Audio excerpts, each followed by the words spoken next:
Quand mon frère a annoncé le bébé numéro 5, mes parents ont applaudi. Papa rayonnait. Bien joué, fiston. Puis maman m'a regardé. Tu t'occuperas des enfants. J'ai dit, absolument pas. Ma belle-sœur a lancé, tu n'as pas de famille. Ceci est ta formation. Je suis parti sans un mot de plus. Le lendemain matin, la police a appelé. Bonjour, madame. Je m'appelle Sophie Morgan et j'ai 31 ans. Le soir où mon frère a annoncé son 5e enfant, personne ne m'a regardé en premier. Ils l'ont regardé comme s'il avait gagné une médaille. Mon père lui a donné une tape dans le dos. Ma mère s'est essuyé les yeux comme si un autre petit enfant prouvait que notre famille était bénie. Je me tenais près du bord du salon avec une assiette en carton à la main, sachant déjà ce qui allait suivre, car dans ma famille, chaque célébration finissait par devenir une mission non rémunérée pour moi. Puis ma mère s'est tournée, a souri comme si elle avait tout résolu, et a dit, tu t'occuperas des enfants. Pas où voudrais-tu aider? Pas où pouvons-nous parler? Juste un ordre. J'ai posé mon assiette et j'ai dit, absolument pas. Le silence s'est installé si vite que je pouvais entendre les glaçons bouger dans le verre de quelqu'un. Ma belle-sœur a ri une fois et a dit, tu n'as pas de famille. Ceci est ta formation. C'est à ce moment-là que quelque chose en moi a cessé de plier. Je n'ai pas crié. Je n'ai pas pleuré. Je n'ai pas défendu ma vie devant des gens qui avaient déjà décidé qu'elle était vide.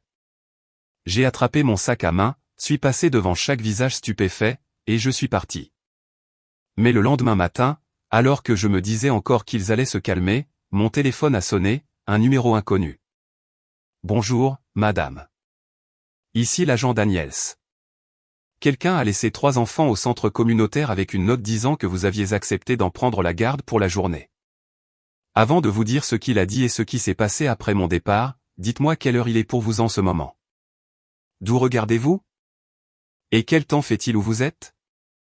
Je suis curieuse de voir jusqu'où cette histoire voyagera. Pour comprendre pourquoi cet appel téléphonique a brisé quelque chose en moi.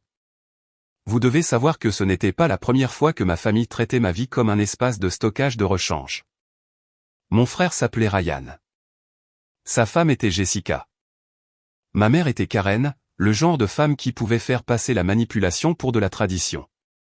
Et mon père, Michael, restait généralement silencieux jusqu'à ce que le silence devienne une permission. Ryan et Jessica avaient déjà 4 enfants.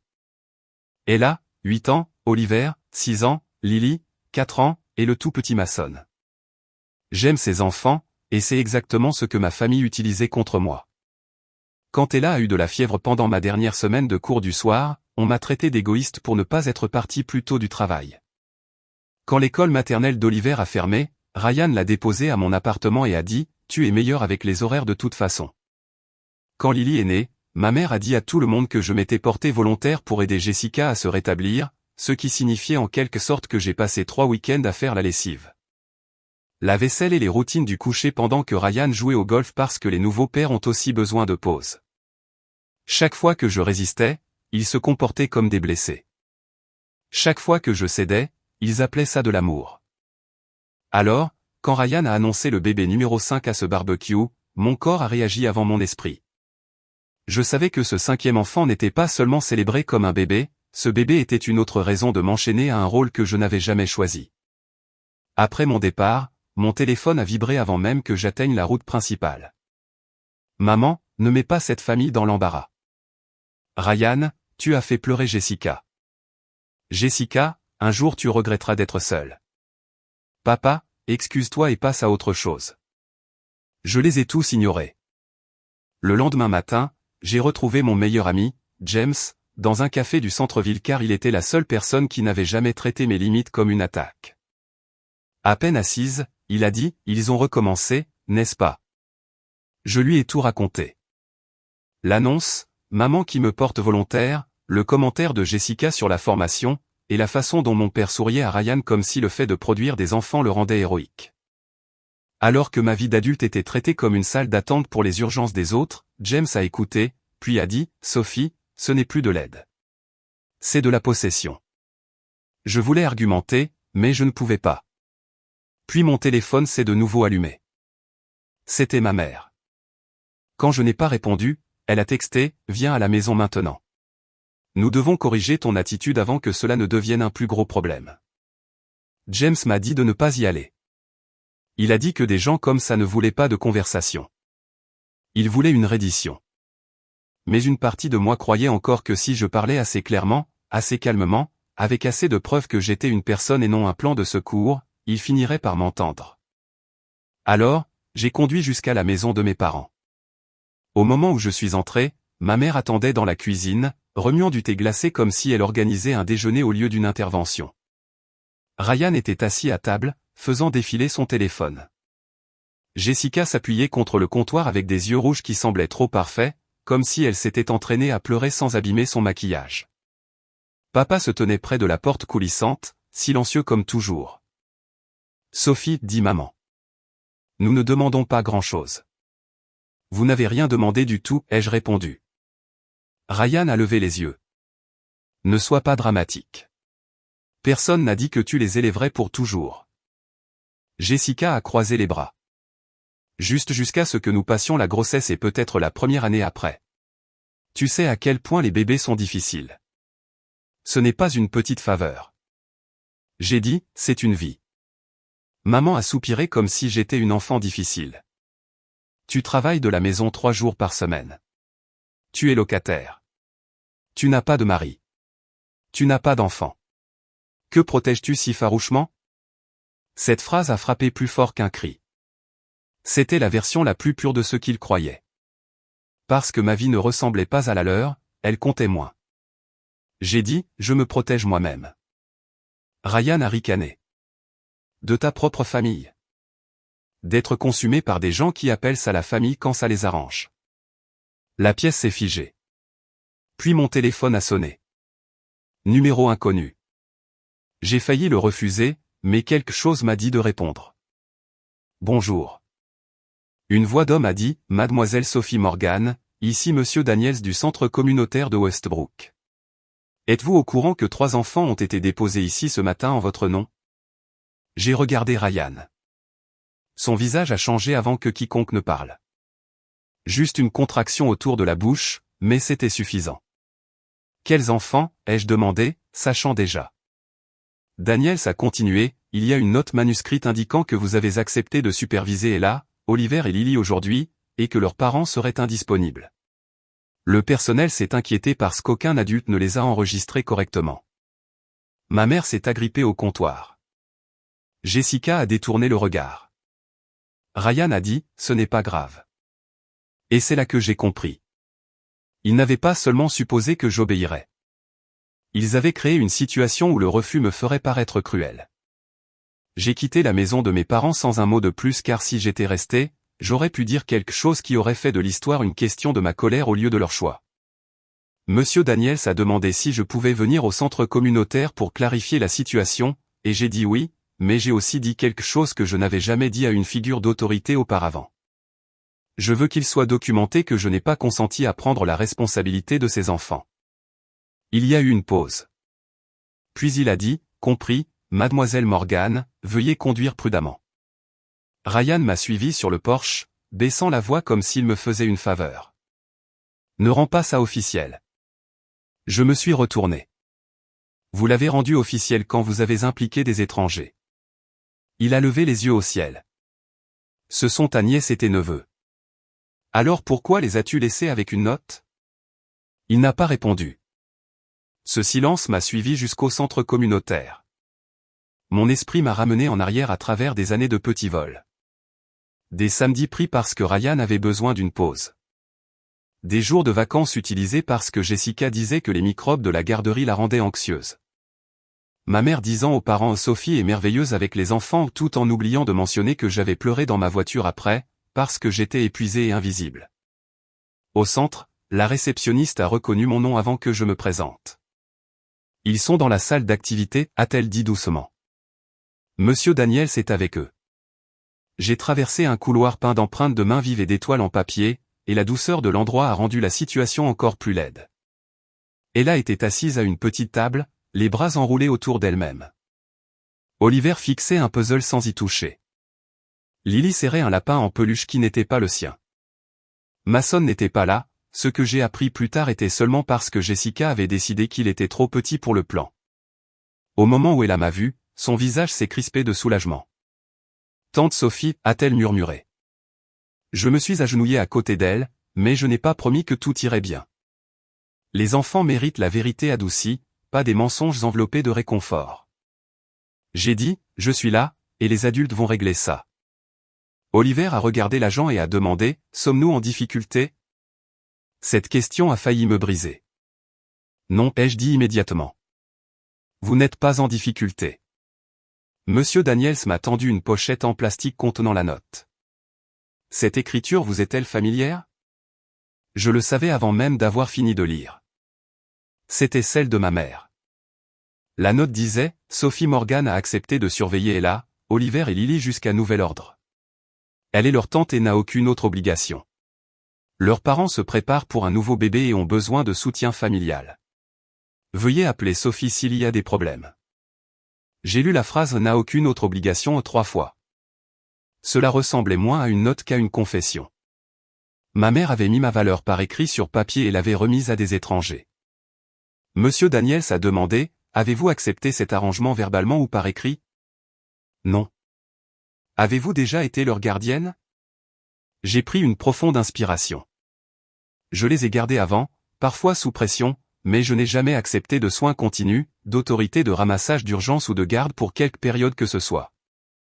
Il a hoché la tête et l'a noté. Avez-vous des messages montrant votre refus? Oui. Je lui ai montré les textos de la veille. Mon absolument pas. Ne mets pas cette famille dans l'embarras de ma mère. Tu le feras de toute façon de Ryan. Tu nous dois ça parce que nous t'avons donné un but de moi et Jessica. L'expression de Monsieur Daniels a changé à celui-là. Il a expliqué que le centre ne pouvait pas me transférer la garde simplement parce qu'un parent avait laissé une note. Le personnel avait appelé la police parce que les enfants avaient été déposés près de l'entrée latérale avant l'inscription complète et l'adulte qui les avait laissés n'avait pas rempli les formulaires requis. Ce détail importait. Ma famille n'avait même pas eu le courage d'entrer et de dire leurs mensonges à voix haute. Que se passe-t-il maintenant, ai-je demandé. Leurs parents seront contactés. S'ils ne peuvent pas les récupérer rapidement, les services de protection de l'enfance pourraient être informés. Vous n'êtes pas tenu d'accepter la responsabilité. En fait, si vous ne consentez pas, vous ne devriez pas les ramener à la maison juste pour calmer la situation. J'ai regardé Ella, Oliver et Lily. Ma famille avait compté sur le fait que mon amour pour eux serait plus fort que mon instinct de survie. Ella a attrapé ma manche. Maman a dit que tu nous voulais. J'ai fermé les yeux une seconde. Je veux toujours que vous soyez en sécurité, lui ai-je dit. Mais les adultes n'ont pas le droit de mentir sur qui est responsable de vous. Monsieur Daniels a demandé si je voulais attendre pendant qu'il appelait Ryan et Jessica. J'ai dit oui. Puis j'ai pris des photos de la note, des captures d'écran des messages, et une photo du registre des visiteurs du centre montrant l'heure à laquelle les enfants ont été trouvés. Je voulais me venger, mais pas de la manière désordonnée et criarde. Je voulais quelque chose de plus propre. Je voulais que la vérité devienne impossible à nier. Si vous avez déjà été forcé de choisir entre protéger un enfant et vous protéger vous-même, commentez ce que vous auriez fait, car cette question m'a hanté alors que j'étais assis sur cette chaise en plastique, attendant que les mensonges de ma famille les rattrapent. Ryan est arrivé le premier, en colère parce que la colère était plus facile que la honte. Jessica l'a suivi, une main sur son ventre même si elle était à peine visible, utilisant la grossesse comme un bouclier avant que quiconque ne l'ait attaquée. Ma mère est arrivée la dernière, vêtue de vêtements d'église sans autre raison que le fait qu'elle aimait paraître respectable en faisant des choses laides. Mon père est resté sur le parking, assez proche pour prétendre être impliqué, assez loin pour éviter la responsabilité. Monsieur Daniels leur a demandé de passer dans une pièce voisine. J'ai été invité car mon nom était sur la note. Ryan a immédiatement dit, c'est un malentendu familial. L'agent Daniels a regardé la note. Un malentendu n'implique généralement pas de laisser des enfants dans un établissement sans enregistrement approprié. Le visage de Jessica s'est crispé. Ils n'ont pas été abandonnés. Sophie devait venir. J'ai dit, je n'ai jamais accepté de venir. Maman s'est tournée vers moi avec ce regard déçu qu'elle avait utilisé comme une arme toute ma vie. Sophie, ce n'est pas le moment de s'entêter. 3 enfants avaient été laissés à des étrangers. La police était impliquée, d'une manière ou d'une autre, ma limite était toujours l'urgence. Daniels a demandé qui avait écrit la note. Personne n'a répondu. Puis il a regardé directement ma mère. Madame Morgan. Elle a levé le menton. Je l'ai écrite parce que Sophie a toujours aidé. Elle connaît ses enfants. Ils se sentent en sécurité avec elle. Ce n'était pas la question. Il a dit, a-t-elle accepté d'être responsable d'eux aujourd'hui? La bouche de ma mère s'est ouverte puis s'est refermée. Ryan a bondi. Elle était difficile, mais nous savions qu'elle finirait par accepter. Donc, elle a refusé, a demandé l'officier. Elle était émotive, a dit Jessica.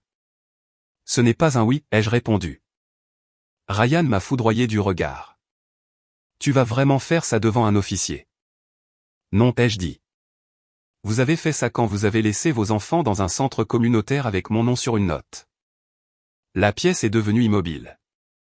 Pour la première fois, la phrase sonnait aussi mal qu'elle l'était. Ma mère a tendu la main vers l'arme la plus douce. Sophie, ma chérie, personne ne voulait faire de mal. Tu es tellement douée avec eux. Ryan et Jessica sont sous pression. Un 5e bébé est une bénédiction, mais c'est beaucoup. Alors ils auraient dû prévoir pour beaucoup avant de l'annoncer comme un trophée. Jessica a eu le souffle coupé.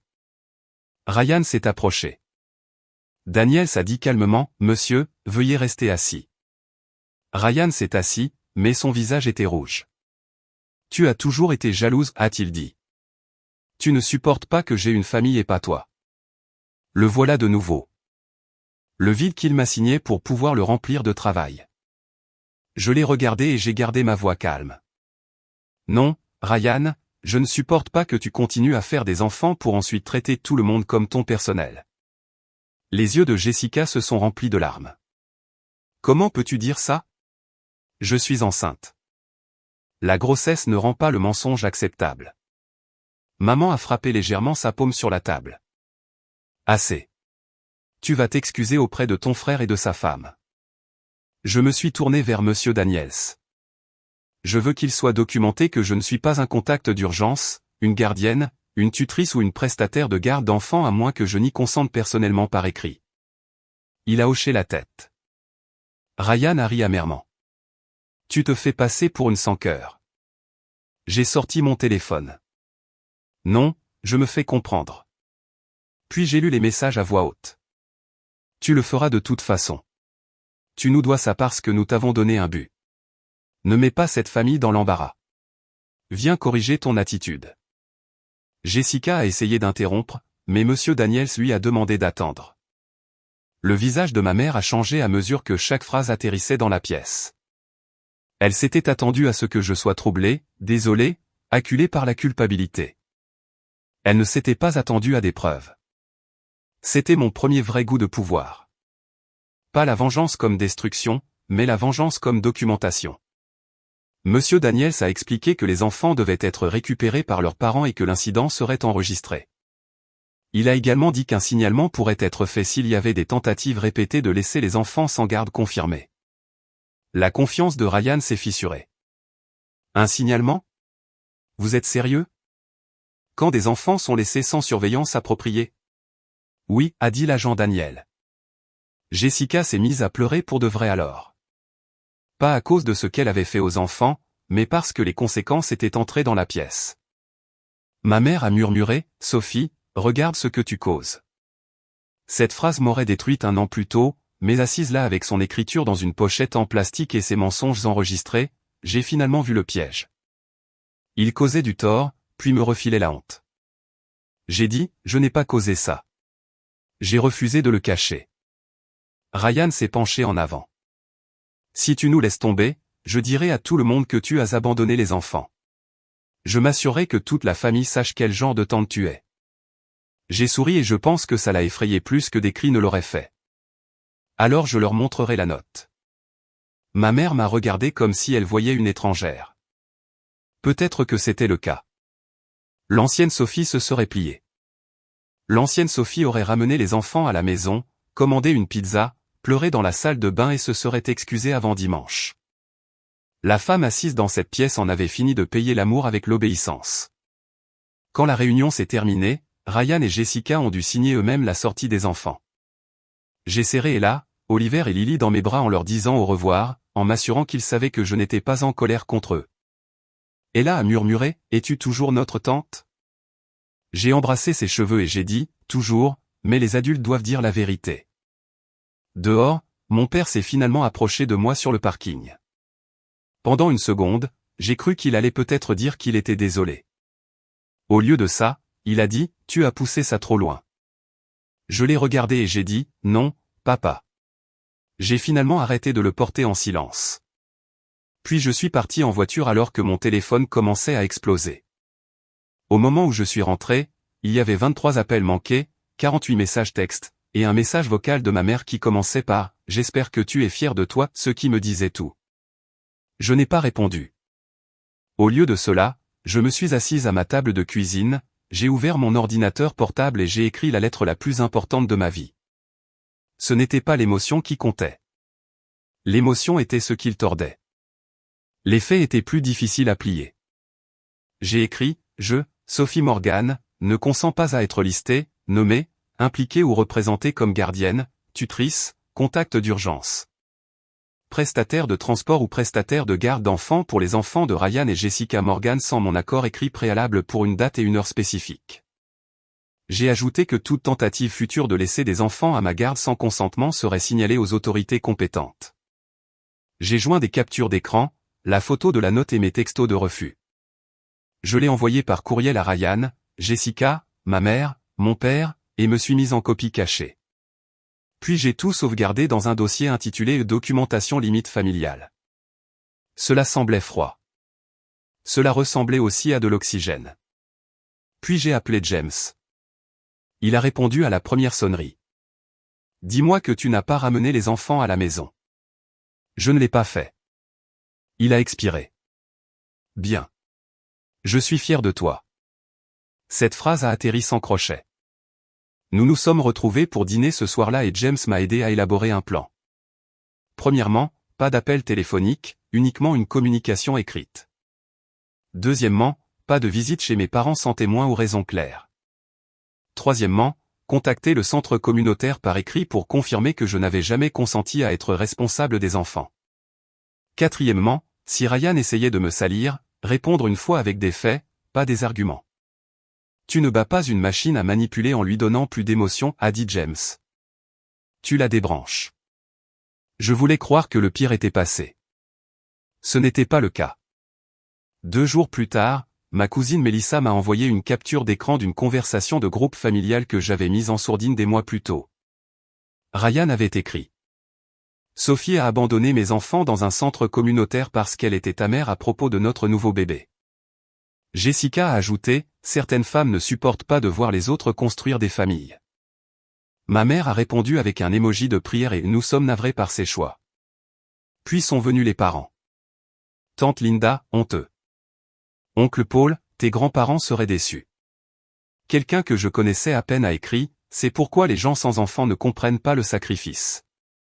J'ai fixé l'écran, sentant la vieille chaleur monter. Pas de la culpabilité cette fois, de la précision. J'ai demandé à Melissa, disent-ils que j'avais accepté de garder les enfants? Elle a répondu, oui. Ryan dit que tu t'es désisté à la dernière minute. Alors, j'ai fait exactement ce que James m'avait dit. J'ai écrit un seul message et je l'ai envoyé à la conversation de groupe. Pour plus de clarté, je n'ai jamais accepté de garder les enfants. Ils ont été laissés au centre communautaire avec une note indiquant faussement que j'avais accepté la responsabilité. Monsieur Daniels a documenté que je n'avais pas consenti. Je ne discuterai pas des enfants publiquement, mais je corrigerai les fausses affirmations concernant mon implication. Puis j'ai joint une image, la note, avec les noms des enfants partiellement couverts pour la confidentialité, mais la phrase de ma mère visible. Sophie n'a aucune autre obligation. Silence. Pendant 11 belles minutes, personne n'a tapé. Puis Melissa a envoyé un message privé. Oh mon Dieu. Tante Linda a supprimé son commentaire. Oncle Paul a quitté la conversation. Ma mère a appelé immédiatement. J'ai laissé sonner. Ryan a texté, retire ça. J'ai répondu, arrête de mentir. Il a écrit, tu humilies maman. J'ai répondu, maman l'a écrit. C'était le deuxième goût de pouvoir. Le premier avait été la documentation. Le second était de refuser de protéger les gens de la vérité de leur propre écriture. Mais la conversation de groupe n'était que le début. La sœur de Jessica, qui travaillait avec quelqu'un du centre communautaire, a apparemment entendu qu'un rapport d'incident existait. Soudain, l'histoire n'était plus Sophie et sans cœur. C'était, pourquoi les enfants de Ryan et Jessica ont-ils été laissés sans enregistrement approprié? Leurs amis de l'église ont commencé à poser des questions prudentes. Un voisin a mentionné avoir vu la voiture de ma mère près de l'entrée latérale ce matin-là. Ryan est passé de me menacer à me supplier d'arrêter l'escalade. Je lui ai dit la même chose à chaque fois. Je n'escalade pas. Je tiens des registres. Puis l'agent Daniels a de nouveau appelé. Sa voix était sérieuse. Mademoiselle Morgan, le centre a reçu des déclarations contradictoires de votre famille. Ils prétendent maintenant que vous faisiez partie d'une rotation informelle et que vous ne vous êtes pas présenté. J'ai failli rire de leur désespoir. C'est faux. Avez-vous une communication écrite montrant votre refus avant que les enfants ne soient déposés? Oui, ai-je dit. Plusieurs. Veuillez les envoyer à l'adresse électronique du dossier. Nous vous recommandons également de fournir une déclaration écrite. Mes doigts sont devenus froids, mais pas de peur, de clarté. Ma famille avait essayé de transformer mon refus en négligence. Maintenant, les mêmes preuves qu'ils avaient ignorées devenaient la chose qui me protégeait. Cette nuit-là, j'ai écrit ma déclaration. J'ai inclus des dates, des incidents antérieurs, les moments où j'avais été pressé, les moments où j'avais refusé, et les moments où j'avais aidé mes enfants précisant que c'était temporaire. Je n'ai pas exagéré. Je n'en avais pas besoin. La vérité était déjà assez lourde. Quand j'ai eu fini, j'ai lu la dernière phrase 2 fois. J'aime ma nièce et mes neveux, mais l'amour pour les enfants ne doit pas être utilisé pour fabriquer le consentement d'un adulte. Si cette phrase résonne en vous, demandez-vous ceci. Combien de fois avez-vous appelé ça de l'amour alors que c'était en fait de la culpabilité portant un nom de famille? La réunion officielle a eu lieu la semaine suivante au centre communautaire. Et cette fois, je n'y suis pas allé seul.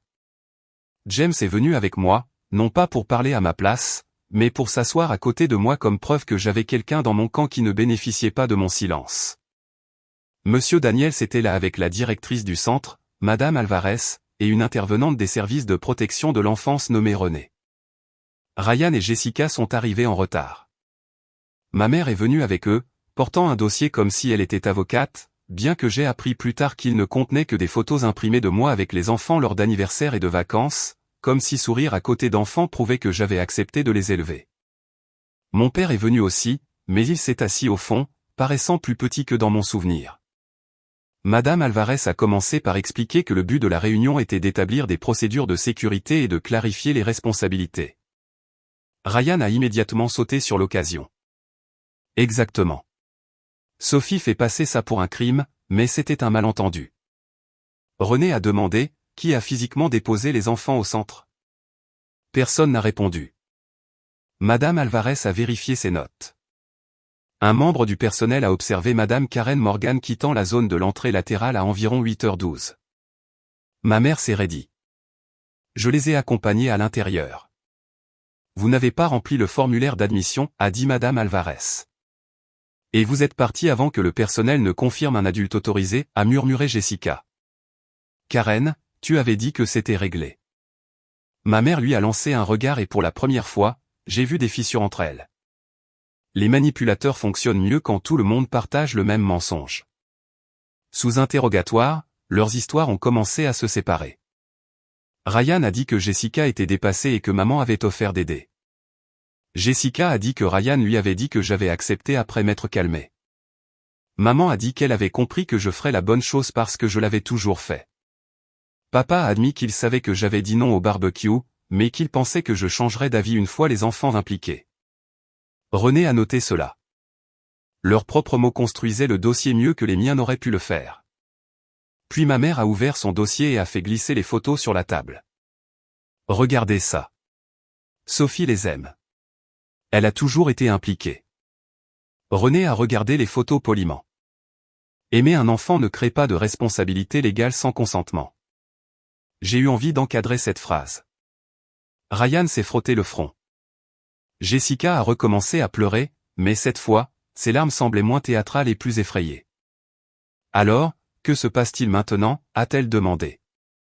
René a expliqué qu'il serait tenu de fournir un plan de garde d'enfants mis à jour, des contacts d'urgence approuvés, et une confirmation écrite de chaque personne listée.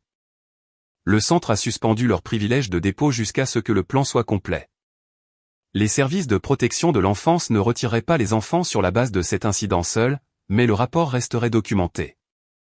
S'il y avait une autre tentative de laisser les enfants sans garde confirmée, cela pourrait devenir un problème familial sérieux de responsabilité officielle.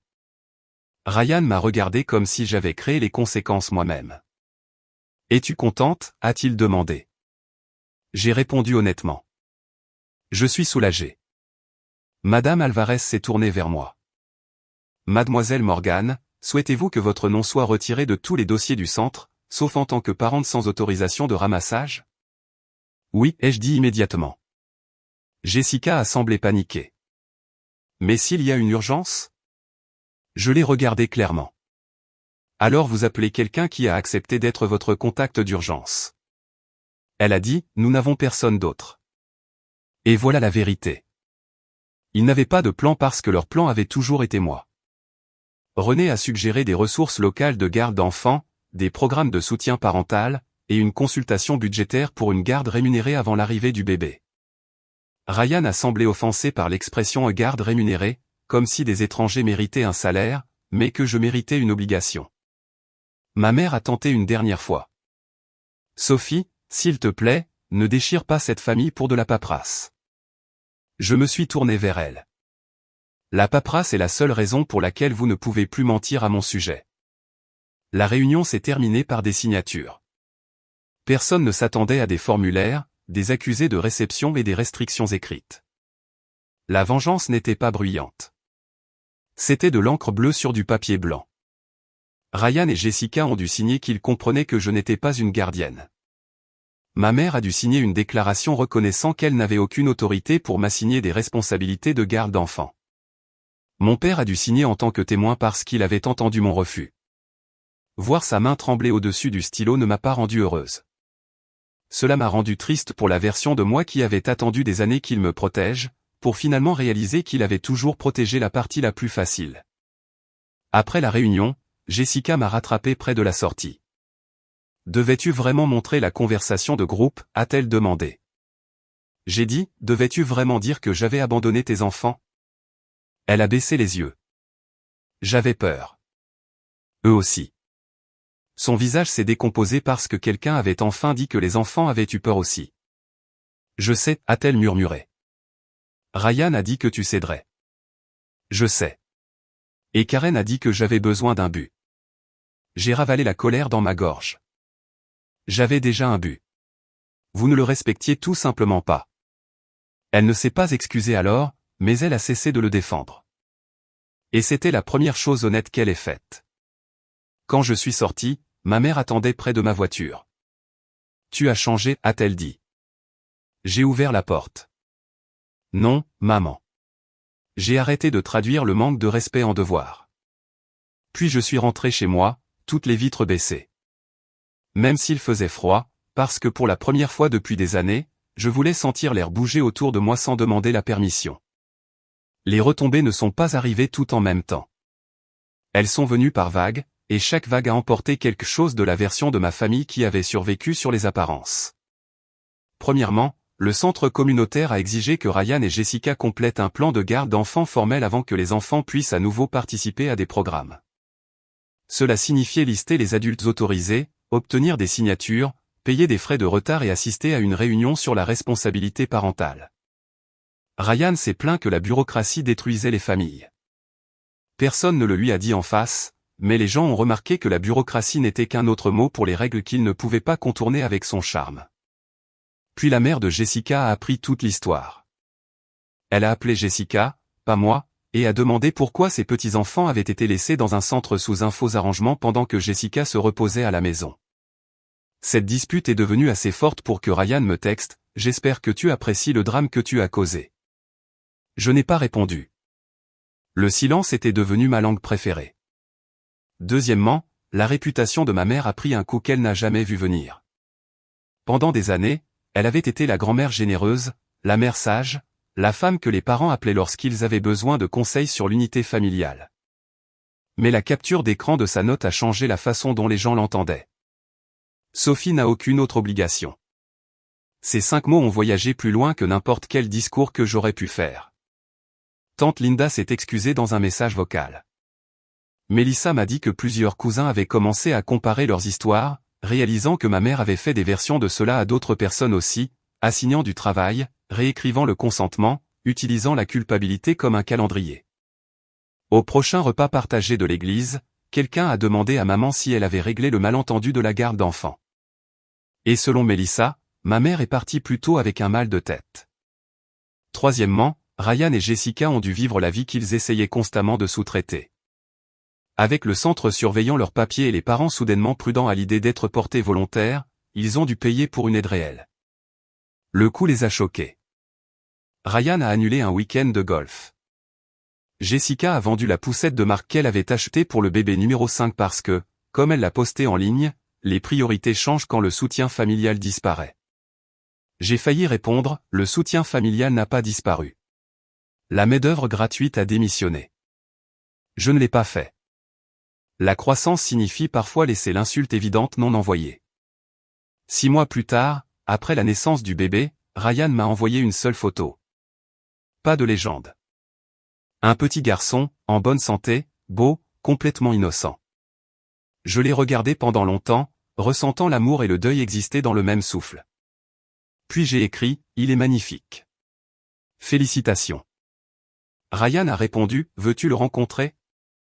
Je savais ce que cette question signifiait autrefois. Cela signifiait es-tu prête à être de nouveau utile? Alors j'ai répondu prudemment. J'adorerais le rencontrer en tant que sa tante. Je ne suis pas disponible pour la garde d'enfants. Il n'a pas répondu pendant 2 jours. Puis il a écrit, d'accord. Ce seul mot n'était pas une excuse, mais c'était une frontière. J'ai rendu visite un dimanche après-midi avec James qui attendait à proximité dans une librairie parce que je ne faisais toujours pas entièrement confiance à la pièce. La maison était un chaos, du linge sur le canapé, des biberons près de l'évier, Ella et dans Lily avec une chaussure. Oliver regardant des dessins animés trop forts. Jessica avait l'air épuisée. Ryan avait l'air plus vieux. Ma mère était là aussi, tenant le bébé, mais elle ne me l'a pas tendu avec des instructions. Elle a demandé sèchement. Voudrais-tu le tenir? Demander. Ce mot importait. J'ai dit oui. Le bébé était chaud et incroyablement petit contre ma poitrine. Pendant un moment, tout le monde était silencieux. Puis Ella est montée à côté de moi et a murmuré. Maman dit que les adultes doivent demander maintenant. Mes yeux ont brûlé, mais j'ai souri. C'est une bonne règle.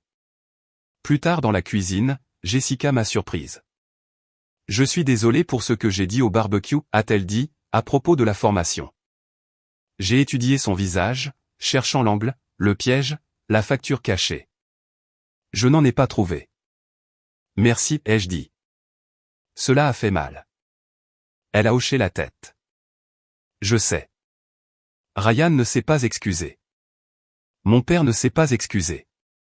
Ma mère s'en est approchée une fois quand elle a dit, je suppose que j'ai trop présumé. C'était la plus petite admission possible, mais cela prouvait que le passé ne pouvait plus continuer de la même manière. C'était la partie que les gens ne comprennent pas toujours à propos de la vengeance. La vengeance la plus satisfaisante n'est pas toujours de regarder quelqu'un s'effondrer. Parfois, c'est de les regarder apprendre que l'accès à vous a des conditions. Parfois, c'est d'entendre une personne qui vous commandait autrefois finalement demander. Je ne suis pas devenue froide. Je suis devenue claire. J'aimais toujours les enfants. J'envoyais des cadeaux d'anniversaire. Je me présentais aux pièces de théâtre de l'école quand j'étais invité. Je rendais visite quand je le choisissais, je partais quand j'en avais besoin, et je n'ai plus jamais accepté une responsabilité simplement parce que quelqu'un l'avait placée à mes pieds. La conversation de groupe a changé aussi.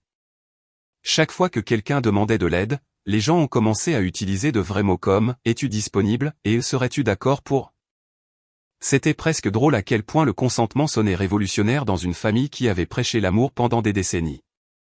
Un an après l'incident du centre communautaire, j'ai emménagé dans un appartement que j'ai acheté moi-même. Pas immense, pas luxueux. Le mien. La première nuit, je me suis assise par terre avec des nouilles à emporter, entouré de boîtes à moitié ouvertes et j'ai ouvert le dossier intitulé « Documentation limite familiale ». Je pensais que je ressentirais de l'amertume. Au lieu de cela, j'ai ressenti de la gratitude pour la femme qui avait eu peur et qui l'avait fait quand même. La femme qui a répondu à l'appel de Monsieur Daniels et a choisi la vérité plutôt que le confort. La femme qui a regardé 3 enfants effrayés et a refusé de laisser l'amour devenir une arme contre elle. J'ai archivé le dossier, je ne l'ai pas supprimé. Certaines leçons méritent d'être gardées là où on peut les trouver. Puis j'ai éteint mon téléphone et j'ai dormi mieux que je ne l'avais fait depuis des années. Donc, si vous écoutez ceci et que vous êtes la personne sur qui on peut compter, la personne célibataire, la personne sans enfant, la personne silencieuse, celle que tout le monde ne loue que lorsque vous êtes utile, entendez-moi bien. Votre vie n'est pas du temps libre pour les urgences des autres. Votre amour n'est pas un consentement. Votre culpabilité n'est pas un contrat. Et une vraie famille n'a pas besoin de vous piéger pour vous garder près d'elle. Commentez ci-dessous. Qu'auriez-vous fait si votre propre famille avait essayé de transformer vos limites en abandon? Parce que je pensais que partir détruirait tout. Ce n'est pas le cas. Cela a seulement détruit la version de la famille qui exigeait que je disparaisse. Nous espérons que cette histoire vous a apporté à la fois de l'émotion et une leçon digne d'être retenue. Cette vidéo est entièrement fictive et créée uniquement à des fins de divertissement, d'éducation et de réflexion. Si vous ne retenez qu'une chose de cette histoire, que ce soit ceci. Quitter une situation toxique peut faire mal au début, mais rester là où vous êtes constamment méprisé peut vous faire beaucoup plus de mal.